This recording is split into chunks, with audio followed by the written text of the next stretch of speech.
Je m'appelle Stéphanie Gouzien, je suis infirmière libérale. J'ai travaillé 7 ans dans un service d'urgence adulte. Actuellement, le SAS est lancé, les expérimentations sont là, mais je ne suis pas sûre que les médecins libéraux soient au courant de cette notion de service d'accès aux soins, de cette notion de SAS. Il y aura un numéro d'appel. À partir duquel en fait le régulateur décidera si c'est un appel avec un besoin d'urgence vitale ou si c'est un appel qui peut être envoyé vers le médecin de proximité régulateur.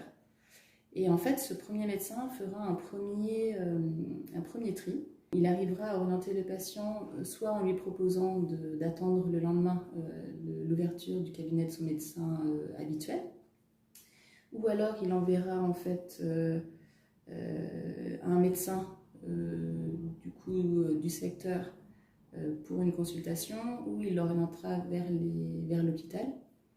Mais tout ça se fera en amont de façon téléphonique, donc une téléconsultation.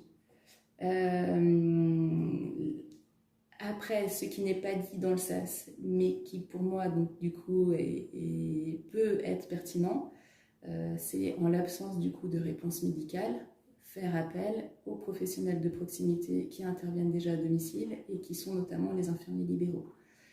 Pour avoir la participation des médecins, il est très important déjà d'être à l'écoute, de savoir quels sont leurs besoins réels, quelle est leur approche face à ce soin non programmé et ce besoin du patient de vouloir consulter de suite, et comment est-ce qu'on pourrait y répondre de façon simplifiée. Et donc si le rôle de la CPTS c'est quoi? C'est de montrer qu'à partir d'un projet national, on peut réfléchir à l'échelle locale et on a des compétences, on a du personnel, on a des professionnels qui sont déjà au quotidien sur le terrain. On a des professionnels motivés aussi dans le centre hospitalier qui ne demandent qu'à faire le lien aussi avec la ville.